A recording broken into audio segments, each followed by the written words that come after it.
Next, as the Chancellor prepares to set out his spending plans today, he's under pressure to fund low-cost housing as well as finding money for major public services like the NHS and schools. And with a reduced parliamentary majority following this year's general election and Brexit on the horizon, he's under more scrutiny than usual. Our reporter John Owen has been speaking to people with strong views about where any money should go.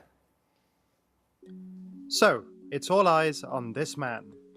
With a reputation for caution, he's facing calls to be radical. And with the levers of the government's finances at his fingertips, an awful lot hinges on what he has to say. Today, the Chancellor of the Exchequer will announce his budget. And it's one of those big political moments that really matters. Because we'll find out the government's spending plans in all sorts of areas that affect our daily lives, like healthcare and education. And we'll also find out what plans the government has to make changes to our taxes and benefits. For chancellors, budgets are always a risky business. One slip could spell political catastrophe. But in the current climate, that's truer than ever. Theresa May's government is desperately looking for a reset moment to get its ship back on course after a botched election, an unhappy conference, some seemingly endless cabinet infighting over Brexit, and a couple of high-profile resignations. So, expect a lot of speculation this morning about what the Chancellor might or might not say. But we thought we'd take a slightly different approach. Because beneath the surface, budgets are ultimately all about which arguments win out in the constant tussle for resources that goes on between different sectors. We're going to hear from people who've been making an impassioned case for extra spending in their area of interest to get a sense of the kind of arguments that the Chancellor would have been hearing ahead of this budget. But first, we'll need to understand how much room for manoeuvre the Chancellor actually has. The Chancellor's in a very difficult position. The economy has grown very slowly over the last 10 years. The deficit the government has is bigger than the level the Chancellor wants. So to bring that down, he had a plan to allow taxes to rise, more welfare cuts to work their way through, plus cuts to the budgets of many public services. So now it looks like the outlook for the economy's got even worse. His choice is, does he try and offset that extra borrowing with more austerity?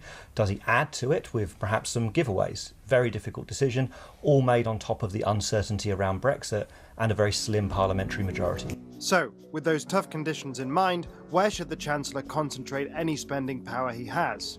Well, a popular place to start might be the NHS. In fact, all governments say that healthcare is a priority, and this one is no exception. But palliative care Dr. Rachel Clark argues that the NHS is in urgent need of more spending. Right now in the NHS, conditions are as grim and unsafe as I have ever known them to be. We have the horribly familiar scenes in accident and emergency departments of patients lined up on trolleys in corridors, ambulances trapped on the hospital forecourts outside, unable to drop off their patients, people being treated in incredibly dangerous scenarios because there are no beds anywhere in the hospital. Our cancer performance statistics are right down at the bottom of the EU. Our waiting lists, we're now approaching 5 million people stuck on long waiting lists in this country. The trolley waits in accident and emergency departments are horrendous and dangerous and also getting worse and worse. On every conceivable metric, things are falling apart. The NHS is off the rails. The fact is, and I can say this from my own personal experience, conditions are just about as inhumane and unsafe as you could imagine right now as we go into winter. And anybody from the government who had to look into the eyes of patients and relatives like I do, I think would hang their heads in shame. What we need from the government to fix this isn't a token gesture. It's not a one-off tiny little amount of extra money. We need proper, sustained investment, probably of the order of at least £4 billion, according to best estimates. How about what we spend on our armed forces? With a new Defence Secretary recently appointed, will the Chancellor heed calls for more spending on the military? Former Royal Marine Officer James Glancy says that a lack of investment might mean Britain is left vulnerable. The world is increasingly an uncertain place. We face a multitude of threats, whether that's cyber attacks from state and non-state actors, increase in proliferation of terrorism around the world. Countries like Iran, Russia, North Korea, they're strengthening their militaries. They are investing in innovation and technology.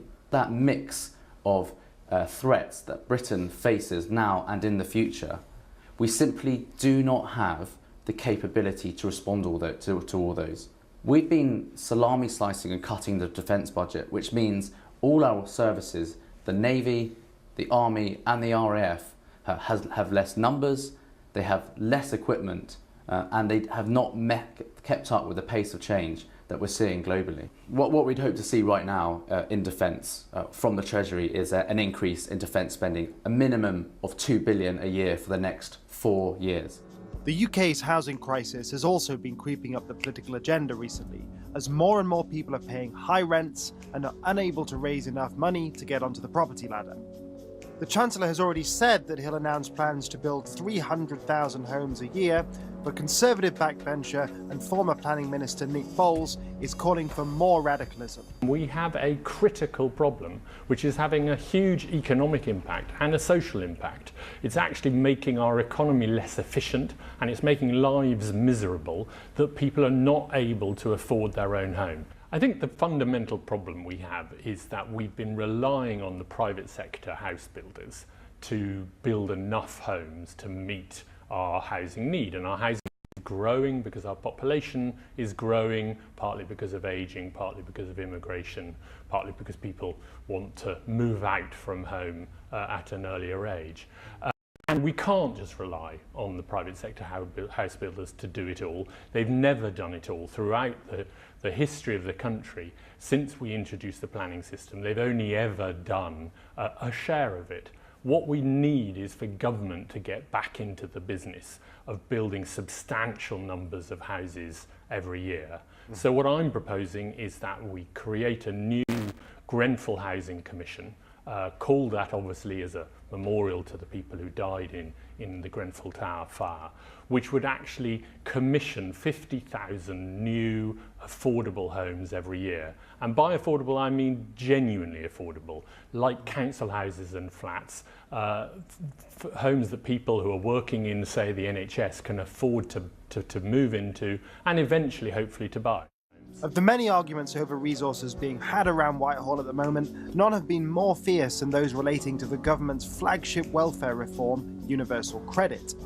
The government has merged 6 benefits into one to simplify the system, and promised that their new approach will make work pay for claimants. But critics, like Shadow Work and Pension Secretary Debbie Abrahams, argue that long waiting times for payments and less generosity in the system as a whole are causing misery. Rumour has it that the Chancellor will make some concessions in this area today. Don't bet on them being enough to silence critics. There are about 600,000 people who are on universal credit at the moment. Over the winter, that's going to increase to 1 million. So that's not insignificant in terms of the numbers involved there. And as it's being rolled out, we're hearing about more and more issues that relate to it. So, for example, the Child Poverty Action Group charity published evidence last week that's estimating by 2020 an additional 1 million children, including 300,000 children under 5, will be being pushed into poverty. Now that is, for the 5th richest country in the world, that's an absolute travesty. And there'll also going to be 900,000 working age adults who will be affected as well. So this is a government policy which is actually leading to debt, to evictions, to poverty. We need to recognise that universal credit is for people who are out of work, but also people in work. We have seen massive increases in people who are in work who are living in poverty. So there are about 7.5 million people in work in poverty. That's at record levels. We know that we have a dysfunctional labour market. We have the ongoing issues around low pay. We haven't seen a proper pay rise in 10 years.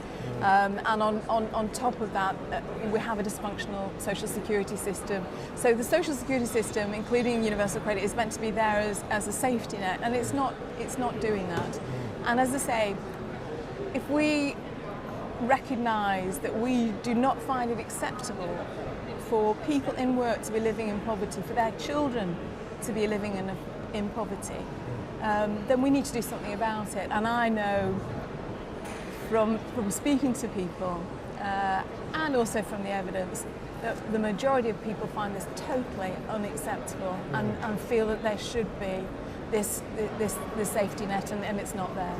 And so, in all of these areas, and many more, the Chancellor is under intense pressure to loosen the purse strings. But with the public finances still not in the best of health, and some economists at least predicting a rocky road ahead as Britain leaves the EU, the Chancellor might not have the flexibility that he would ideally want. Nonetheless, we'll see later today what he considers to be worth prioritising.